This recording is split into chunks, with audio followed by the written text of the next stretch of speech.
Të nderuar televizionistë, përshëndetje, do të jemi bashkë në këtë edicion informativ këtu në Drita Televizion. Ju njohim me zhvillimet e ditës.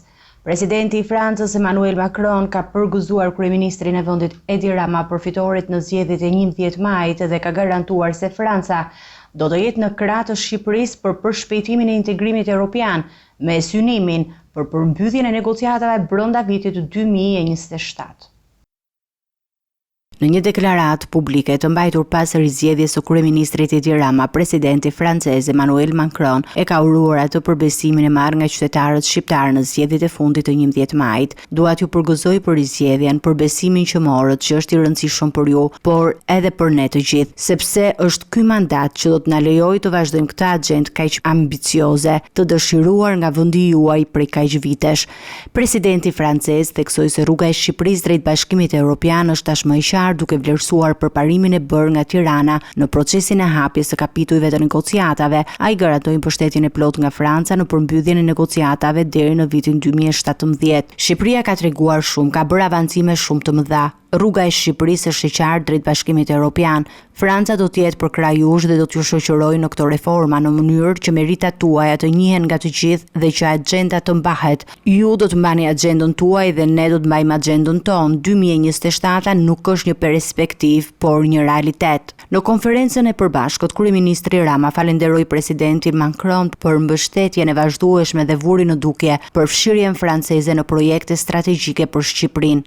Sot ne ndjejmë Francën shumë afër edhe në procesin e antarësimit dhe nga ana tjetër rajoni ka fituar një mbështetës shumë të qëndrueshëm dhe besnik në të gjitha proceset transformuese, në adresimin e momenteve të vështira që duhen akoma zgjidhur dhe në mbështetjen për përfshirjen e gjithë rajonit në Europën e Bashkuar. Ai deklaroi se Franca do të kontribuojë në ndërtimin e linjës hekurudhore Durrës-Prishtinë, një projekt me rëndësi të veçantë për lidhjen infrastrukturore në rajon. Ndërtimin e hekurudhës Durrës-Prishtinë dhe do të shikojmë më tutje në komunikimet drejt për drejta se si mund të materializohet përfshirja e Francës. Duke komentuar propozimin e ish-presidentit amerikan Donald Trump që vendet anëtare të NATO-s të dedikojnë 5% të GDP-s për mbrojtjen, Rama u shpreh se Shqipëria është e angazhuar në përmbushjen e detyrimeve të saj, por nuk ka synim të mbush depot me lloj-lloj armatimesh që as do t'i përdorim. Kemi ecur sipas angazhimit duke rritur buxhetin dhe kapur 2% që ka qenë objektivi i përbashkët i aleancës. Bëhet një histori, vër buxhet para dhe shpenzoi dhe shëno aty që i shpenzuam, atëherë ne do t'i kemi plot depot me lloj-lloj madrash, as nuk do t'i përdorim. Presidenti Macron ndaloi gjithashtu tek nevoja për rifillimin e dialogut Kosovë-Serbi duke theksuar rëndësinë e këtij procesi për paqe në rajon. Ai foli për situatën në Ukrainë duke vlerësuar propozimin amerikan për armëpushim, ndërsa shprehu keqardhje për refuzimin nga ana e Vladimir Putinit.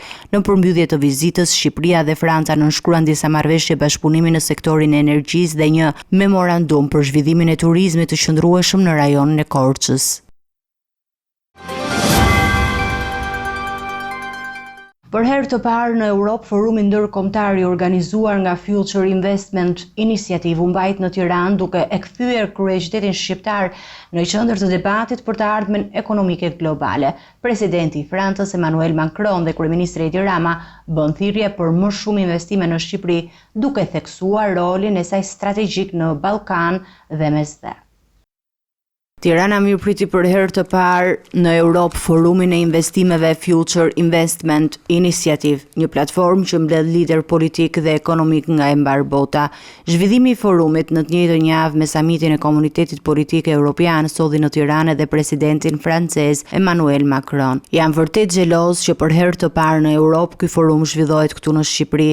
Jam shumë i lumtur që jemi këtu për të shakave që bëjmë me kryeministrin Edi Rama, sepse këtu në Shqipëri qartësisht kemi në fakt pikën hyrëse në Ballkanin Perëndimor, por edhe më gjerë, por është një pikë kyçe në Mesdhe dhe në Europë, ndaj u inkurajoi të investoni në Shqipëri, sepse kemi një udhëheqje të fortë dhe nuk flas vetëm sepse është miku im, por sepse ka sjellë rezultate dhe në 2 vitet që vijnë, duke qenë se ka një mandat të qartë, do të jetë pjesë e Bashkimit Evropian dhe dua që ta dini, të jeni të sigurt që ne si Evropian do të japim rezultate tashmë që kemi një linjëzim të fortë midis Francës dhe Gjermanisë dhe do të bëjmë maksimumin që të realizojmë agjendën që folëm. Vetë kryeministri Edi Rama, që po kështu përshëndeti këtë forum të rëndësishëm ekonomik, shprehoi jo vetëm falënderim për organizatorët që zgjollën Tiranën, por foli edhe për përgjegjësitë e tij në raport me zhvillimin e së ardhmes. Më së fundmi bëm një gjë përpara Francës, që është një fillim i mirë. Më besoni, askush nuk do të kishte imagjinuar atë çfarë po ndodh sot. Tani më jemi dëshmitar të rezultateve të ndryshimeve që po realizojmë, dhe kjo është një gjë që ashtu siç na jep kënaqësi edhe na tmerron, sepse përgjegjësia është shumë e madhe dhe kërkesa për të patur rezultate në nivele të larta po rritet dita ditës.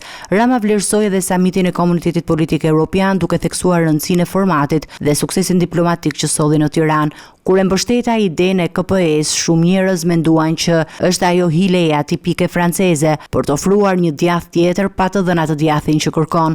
Menduan se do të dilja si një aset i rekrutuar nga francezët që po punoja në emër të presidentit për të sabotuar zgjerimin. Ky në fakt ishte samiti i 6 e gjithçka ndryshoi. Mendoj se agresioni kundër Ukrainës ka bërë gjithkund të kuptojë që ky format është mjaft dobiprurës për të gjithë, sepse mbledh së bashku të gjithë. Me pjesëmarrjen e liderëve dhe investitorëve global, forumi në Tiranë jo vetëm e vendos Shqipërinë në hartën e investimeve, por konfirmon edhe rolin e saj në arenën politike dhe ekonomike europiane.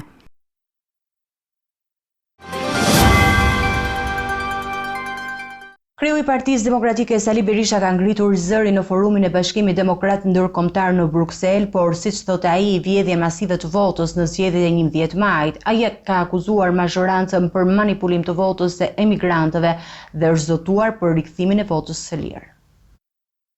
Kreu i Partisë Demokratike Sali Berisha në një dalje për mediat njoftoi se ka paraqitur në Bruksel një denoncim zyrtar ndaj asaj që e cilësoi si manipulim masiv të zgjedhjeve të 11 majit. Gjatë fjalës së tij në forumin e Bashkimit Demokrat Ndërkombëtar, Berisha ka theksuar se procesi zgjedhor në Shqipëri është deformuar rënd nga ndërhyrja e qeverisë.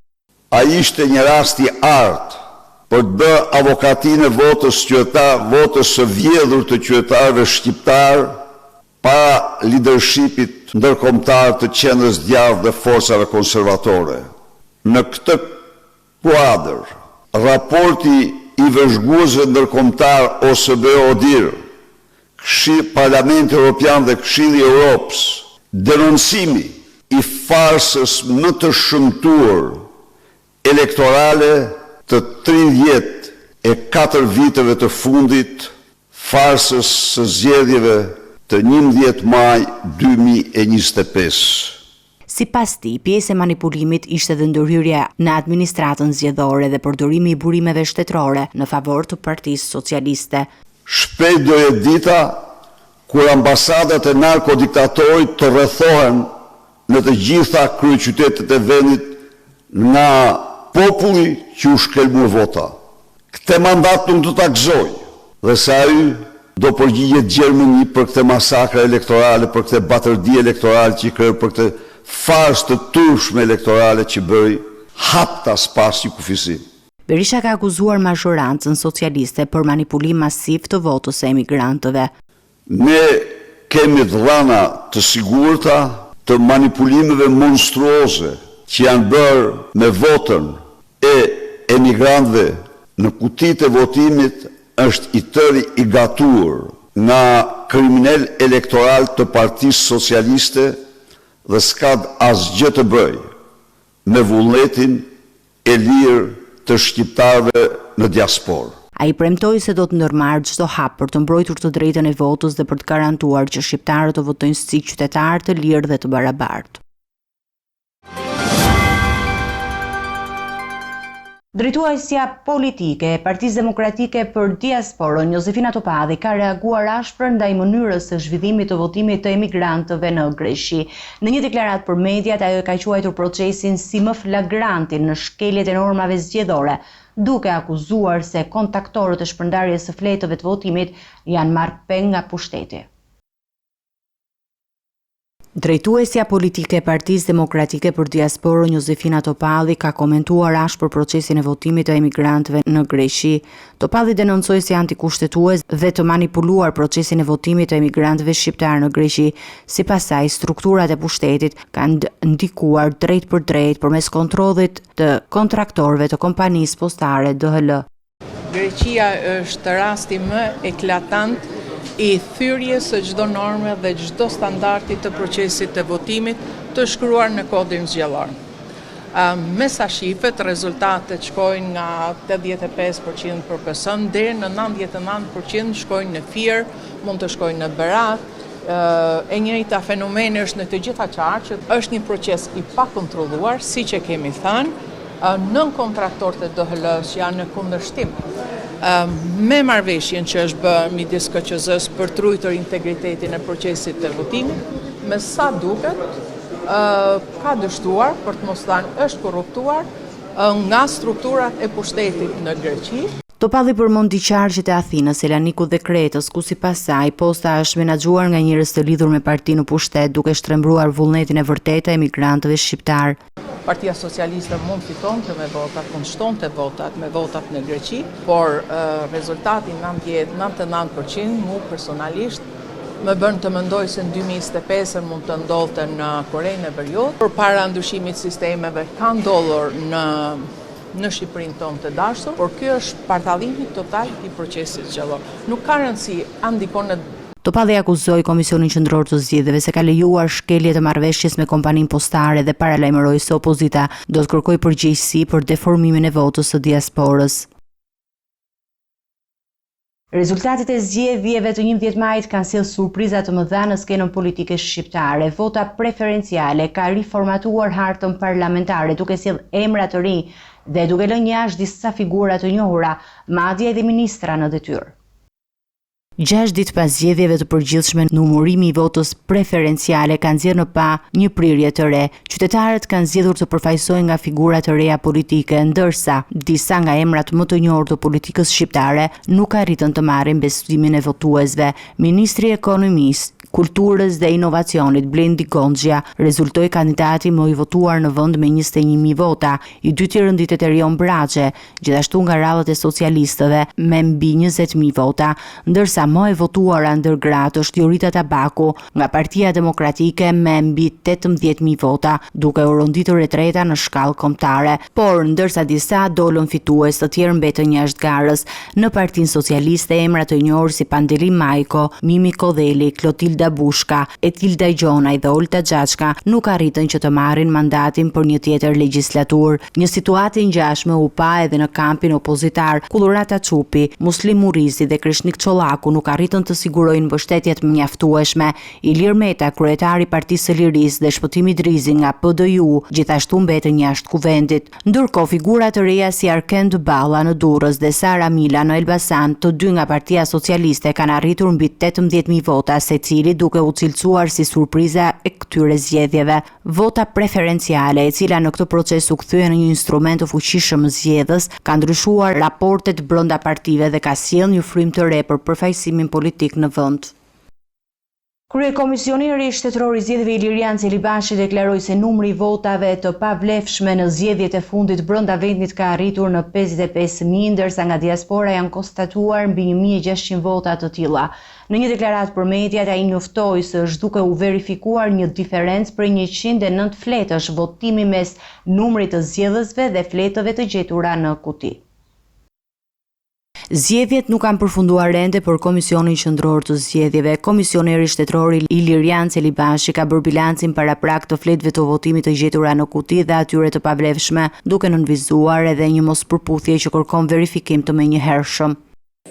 Faktikisht janë fletë votimit të gjetura 1.462.352. Jemi duke bërë verifikimin për këtë 109, me qenë se kishte një interes, 109 votash të themi ose zgjedhësish, për të parë se ku është gabimi. Është gabimi në të gjithë territorin, po flasim. Është gabimi i anëtarëve të Komisionit Qendror Votimit kur kanë mbyllur proces verbalin, apo i anëtarëve të grupit të numërimit kur kanë hedhur të dhënat. por në 1,5 milion të themi gati, diferenca është vetëm për 109. Jemi në proces të verifikimit të këtij dokumentacioni. Nga të dhënat e deri tanishme, rezultojnë 1.460.833 vota të vlefshme dhe 55.519 pavlefshme brenda territorit shqiptar, po verifikojnë gjithashtu edhe 9 kuti të konsideruara të parregullta.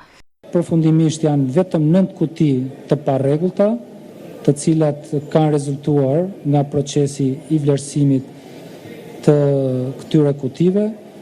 7 të tilla janë shpallur të parregullta që në momentin e dorëzimit të kutive nga KQV tek KZAZ dhe 2 janë konsideruar si të tilla nga KZAZ pas marrjes të kutive në dorëzim ka rezultuar kështu.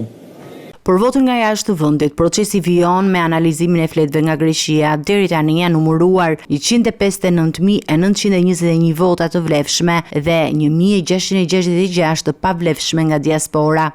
Jemi në procesin e shqyrtimit dhe të vlerësimit të zarfeve B, të cilët deri dje nuk ishin nënshtruar procesit të shqyrtimit dhe vlerësimit, pra zarfet B të themi që kishin ardhur nga shteti grek. Ky proces tashmë ka filluar që herë në mëngjes dhe besoj do të përfundoj pas sot për të vazhduar me numërimin e votave për kandidatët e listës së hapur. Procesi i pas zgjedhjeve vijon të jetë detajuar dhe nën vëzhgim të rrept institucional, ndërsa KQZ-ja pritet të japë në ditët në vijim një raport përfundimtar mbi të gjitha rezultatet dhe parregullsitë e konstatuara. Gjykata e Tiranës ka caktuar masën e sigurisë arrest me burg për Rejnos dhe 26 vjeç, i cili u ndalua pas një incidenti të dhunshëm gjatë numërimit të votave preferenciale në zonën e Yrshekut. Ai akuzohet për dhun ndaj sekretarit të Komisionit Zonal të Administrimit të Zgjedhjeve numër 30 Remzi Mehmeti, përfaqësuesi i Partisë Demokratike. Një incident i rënd gjatë numërimit të votave në KZAZ numër 30 në Yrshek ka sjellë ndalimin e 26 vjeçarit dhe caktimin e masës arrest me burg ndaj tij nga Gjykata e Tiranës.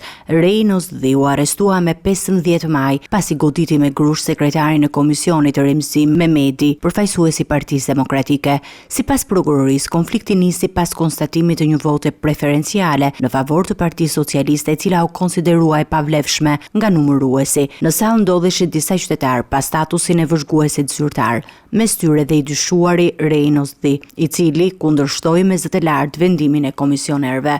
Pasi situata u tensionua, Mehmeti ndërhyri duke kërkuar qetësi dhe e thirrur mbledhjen e komisionit për të rishikuar votën e kontestuar. Në këtë moment, sipas organit akuzës, Nozdhi ka përceu perimetrin e sigurisë dhe e godet sekretarin me grusht, duke shkaktuar kaos në ambientin e numërimit. Prokuria e Tiranës e akuzon Nozdhin për veprën penale, kanosja apo lund ndaj pjesëmarrësve në zgjedhje, e parashikuar në kodin penal dhe ka kërkuar masën më të rëndë të sigurisë, e cila u pranua nga gjykata.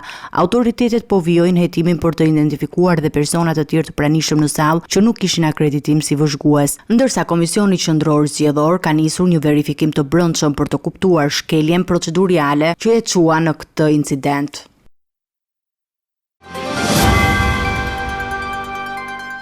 Do të ecim me zhvillimet nga rajoni. Për të 17-ën herë me radhë, Kuvendi i Kosovës nuk ka arritur të konstituohet pas zgjedhjeve të 9 shkurtit. Përplasjet mes partive politike dhe qëndrimi i lëvizjes vetvendosje për të mos ndryshuar kandidatin për krye parlamentar po e mbajnë bllokuar jetën institucionale në vend.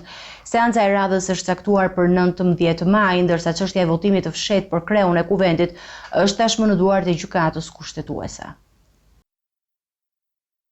Në një atmosferë të tensionuar politike, Kuvendi i Kosovës ka dështuar sërish të konstituohet. Për të 17-ën herë që nga zgjedhjet e 9 shkurtit, mungesa e konsensusit dhe refuzimi për bashkëpunim mes partive e kanë lënë vendin pa krye parlamentar dhe pa mundësi për formim të qeverisë.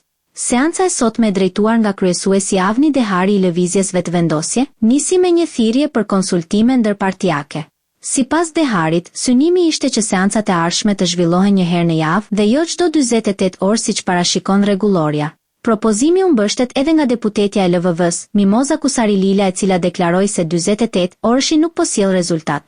Megjithse në sallë ishin të pranishëm 99 nga 120 deputet, procesi u bllokua në të njëjtën pikë si herët e tjera. Mungesa e përfaqësuesve nga partitë opozitare për të vijuar me votimin e fshehtë për zgjedhjen e kryetarit të kuvendit. PDK-LDK-AAK dhe lista serbe refuzuan të japin emra për mbarvajtjen e këtij procesi, çka detyroi Deharin të ndërpresë seancën. Ajo do të rinisë më 19 maj në orën 10:30. Që prej betimit të deputetëve më 19 prill kuvendi nuk ka arritur të përmbyll procesin e zgjedhjes së kryetarit dhe 5 nënkryetarëve. Në këtë mënyrë edhe formimi i qeverisë së re mbetet i pamundur. Përplasjet janë përqendruar te kandidatura e Albulena Haxhiut nga Lëvizja Vetëvendosje, e cila nuk ka arritur të marrë shumicën e nevojshme në 6 raunde votimi. Pavarësisht kërkesave të opozitës për një emër alternativ, Lëvizja Vetëvendosje ka refuzuar të tërhiqet duke konsideruar Haxhiun si të vetmen zgjedhje të mundshme. Nga ana tjetër, PDK dhe AAK e kanë quajtur Haxhiun figurë përçarse, ndërsa LDK ka deklaruar se nuk do të mbështesë asnjë kandidat të LVV-s.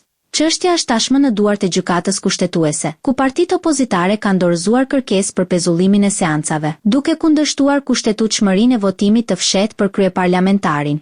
Në një përpjekje për të ndërmjetësuar, presidentja e Kosovës Vjosa Osmani zhvilloi një takim me liderët e partive më 16 maj, por pa rezultat konkret. Sipas saj u vure vetëm një disponim minimal për të gjetur zgjidhje. Për momentin rruga për zhbllokimin e krizës mbetet e paqartë, ndërsa qytetarët presin prej muajsh rikthimin e funksionimit normal të institucioneve të vendit. Presidenti i Francës Emmanuel Macron ka kërkuar përparim konkret dhe rifillimin e dialogut mes Kosovës dhe Serbisë, duke theksuar se ky proces është vendimtar për stabilitetin dhe sigurinë e të gjithë rajonit dhe Ballkanit. Deklarata u bë në një konferencë për mediat me kryeministrin Edi Rama gjatë vizitës së Macron në Tiranë. Presidenti francez Emmanuel Macron ka theksuar rëndësinë strategjike të rifillimit të dialogut ndërmjet Kosovës dhe Serbisë. Në një konferencë të përbashkët për shtyp me kryeministrin Edi Rama, Macron kërkoi avancime konkrete në çështjet politike dhe të sigurisë. Udhërfyesi është shumë i qartë dhe kemi kaluar shumë kohë me dialogun Kosovë-Serbi.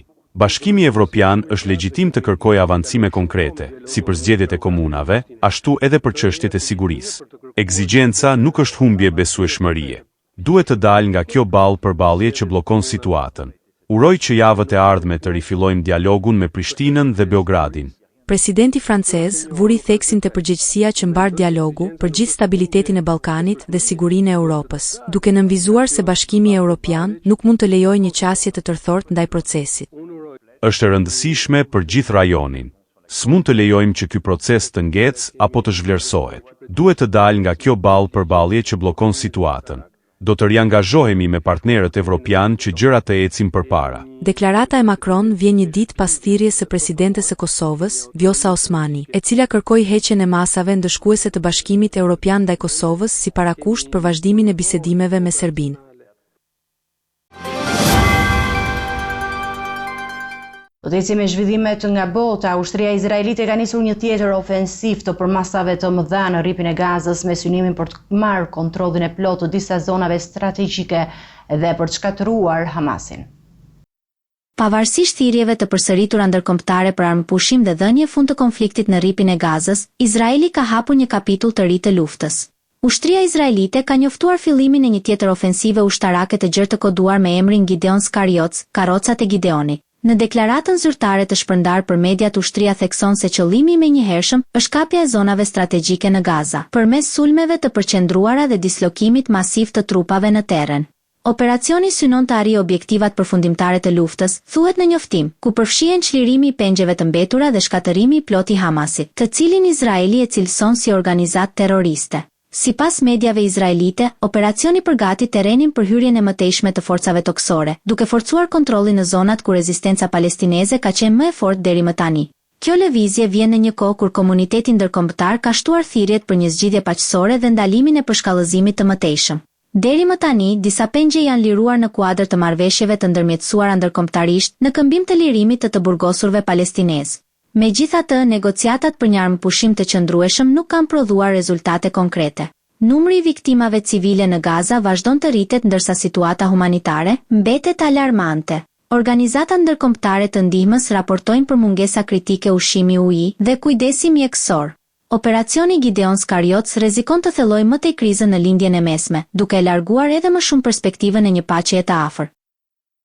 Deklaratat e kryeministrit spanjoll Pedro Sánchez, i cili akuzoi Izraelin për gjenocid në Gaza, ka përshkallëzuar tensionet diplomatike mes dy vendeve.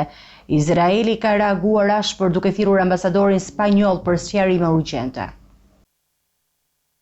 Një krizë diplomatike ka shpërthyer mes Spanjës dhe Izraelit pas komenteve të forta të kryeministrit spanjoll Pedro Sánchez në parlamentin e vendit të tij. Gjatë një seance parlamentare të mërkurën, Sánchez deklaroi se qeveria spanjolle nuk bën tregti me një shtet që kryen gjenocid, duke ju referuar drejt për drejt Izraeli.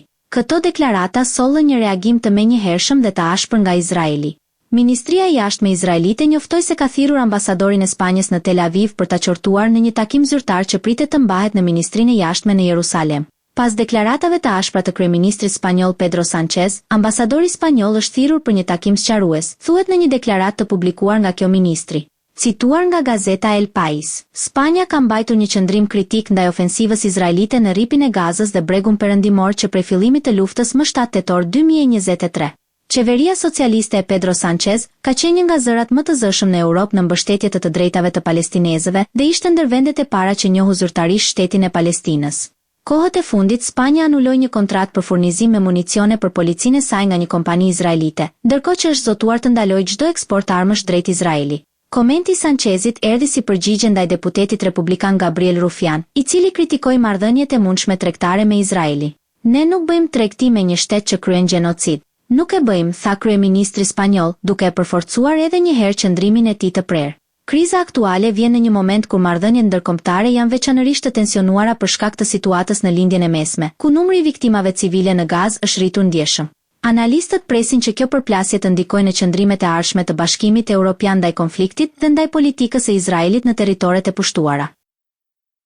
Ndërsa liderit e Europës mblidheshin në Tiranë për të diskutuar paqen në kontinent, lufta në Ukrainë vijon pa pushim. Një sulm i rënd me dron goditi një autobus civil në veri të Ukrainës, duke shkaktuar viktima të shumta.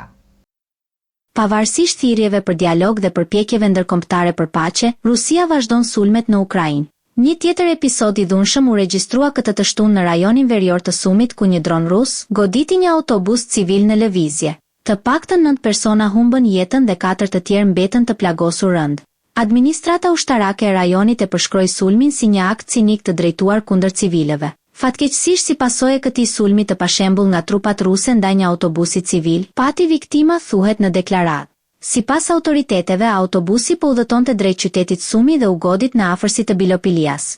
Pamjet nga vendngjarja tregojnë skena të rënda ndërsa ekipet e shpëtimit nxirrnin trupat e pajet nga rënojat. Ky sulm vjen vetëm pak orë pas përfundimit të një raundi bisedimesh të rralla midis Rusisë dhe Ukrainës të zhvilluara në Stamboll, të parat në gati 3 vite. Edhe pse u ra dakord për një shkëmbim të burgosurve në shkallë të gjerë, palët nuk arritën marrëveshje për armëpushim. Kievi kërkon një armëpushim të pakushtëzuar ndërkohë që Moska nuk ka dhënë sinjale të qarta për uljen e tensioneve. Ndërsa diplomacia mbetet pezull, civilët Ukrainas vazhdojnë të paguajnë çmimin më të rënd.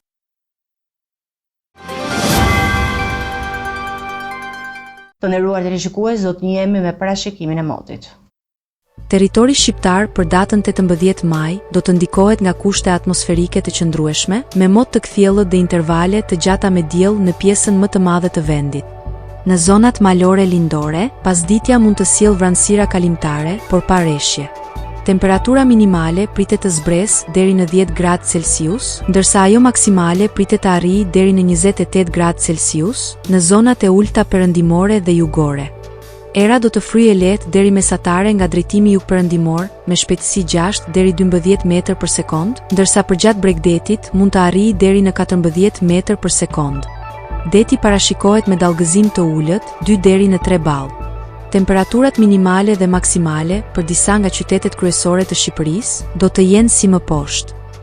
Shkodër, 11 deri në 27 gradë Celsius. Kukës, 10 deri në 25 gradë. Peshkopi, 9 deri në 23 gradë Celsius. Tiranë, 14 deri në 28 gradë.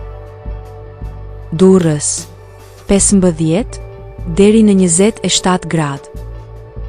Kavaj, 14 deri në 26 gradë. Elbasan, 13 deri në 27 gradë Celsius. Berat, 13 deri në 28 gradë. Korç, 9 deri në 22 gradë.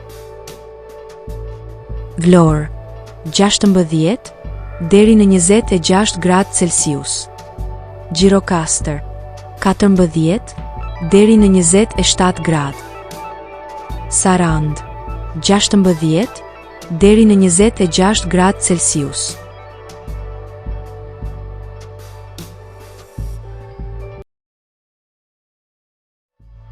Territori i Kosovës për datën 18 maj do të karakterizohet nga moti kthjellët, me diell gjatë gjithë ditës dhe ndonjë vranësirë kalimtare në relievet lindore. Temperaturat do të mbeten të larta për këtë periudhë. Temperatura minimale do të zbresë deri në 7 gradë Celsius, ndërsa ajo maksimale do të arrijë deri në 23 gradë Celsius. Era do të fryejë lehtë nga drejtimi jugperëndimor me shpejtësi 5 deri në 10 metër për sekond dhe në disa lugina deri në 12 metër për sekond. Temperaturat minimale dhe maksimale për disa nga qytetet kryesore të Kosovës do të jenë si më poshtë. Mitrovica, 7 deri në 21 gradë Celsius. Podujev, 7 deri në 20 gradë. Skënderaj, 7 deri në 20 gradë Celsius. Pej, 8 deri në 22 gradë. Prishtinë, 7 deri në 22 gradë Celsius. Gjakov, 9 deri në 22 gradë. Malishev, 8 deri në 21 gradë. Gjilan, 7 deri në 21 gradë. Ferizaj, 7 deri në 21 gradë Celsius. Kaçanik, 8 deri në 20 gradë Celsius. Suharek, 9 deri në 21 gradë Celsius. Prizren, 9 deri në 22 gradë Celsius. Ishte gjithçka e përgatitur në këtë edicion informativ. Faleminderit për vëmendjen tuaj. Bashkë do takohemi në edicione të tjera. Mirupafshim.